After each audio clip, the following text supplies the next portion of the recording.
एक महत्वाची बातमी भैयाजी जोशींच्या वक्तव्यावर राज ठाकरे यांनी फेसबुकवर पोस्ट केलेली आहे। भैयाजी जोशींच्या वक्तव्याचा राज ठाकरे यांनी फेसबुकवर पोस्ट करत समाचार घेतलेला आहे। राज ठाकरे यांनी काय म्हटलंय आपण थोड्याच वेळात पाहणार आहोत। मात्र राज ठाकरे यांनी फेसबुकवर पोस्ट केली, आपण मराठी आहोत याचं भान जोशींनी सोडलं का असा प्रश्न राज ठाकरे यांनी विचारलेला आहे।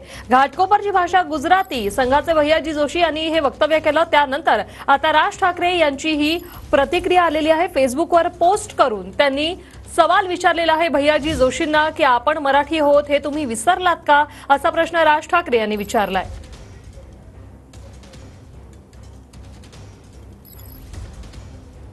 सविस्तर 30 तारखेला गुढीपाडव्याला बोलूच असं देखील राज ठाकरे यांनी म्हटलेलं आहे। भैयाजी जोशींच्या वक्तव्यावर राज ठाकरे यांची ही फेसबुक पोस्ट।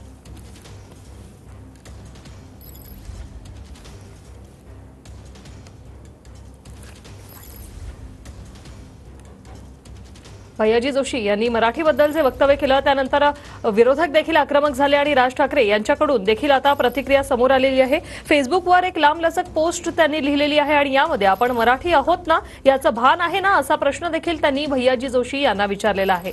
एवढंच नाही तर या संदर्भात सविस्तर बोलूच असं देखील राज ठाकरे यांनी म्हटलेलं आहे। राष्ट्रीय स्वयंसेवक संघाचे माजी सरकार्यवाह भैयाजी जोशी यांनी मुंबईत राहणाऱ्या प्रत्येकाला मराठी येणं गरजेचं नाही असं विधान केल्याचं ऐकलं।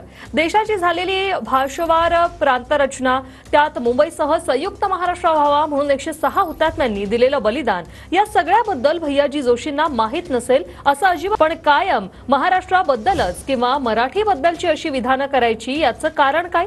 भैयाजी जोशींनी असं विधान बेंगळुरू किंवा चेन्नईत करून दाखवावं आणि भैयाजी जोशींच्या या विधानाशी महाराष्ट्रातील भारतीय जनता पक्ष सहमत आहे का?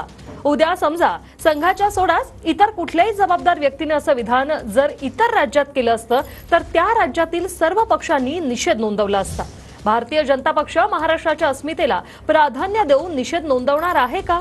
सध्या MMR रिजन मध्ये चाललेला विकास आणि त्यामागील राजकीय हेतू हे जोशींच्या वक्तव्यातून सुरुवात होताना दिसत आहेत। हे काय चाललंय हे न समजण्या इतकी मराठी जनता दुधखोळी नाही हे जोशींनी लक्षात घ्यावं। हे राजकारण करताना आपण स्वतः मराठी आहोत याचं भान पण जोशींनी सोडावं। आत्ताच कोल्ड प्ले नावाचा वाद्यवृंद मुंबईत येऊन गेला, त्याचे प्रमुख गायक क्रिस मार्टिन हे देखील इथे येऊन मराठीत बोलून गेले।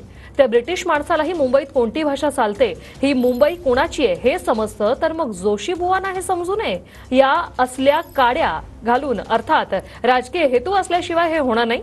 नवा संघर्ष आपण उदयाला आणत आहात हे जरूर ध्यानात ठेवावं। बाकी सविस्तर 30 तारखेला गुढीपाडव्याला बोलूच। महाराष्ट्र नवनिर्माण सेना या विधानाचा निषेध नोंदवते आणि मराठी माणूस हे वाक्य विसरणार नाही हे जोशी बुवांनी लक्षात ठेवावं अशी फेसबुक पोस्ट राज ठाकरे यांनी केली आहे।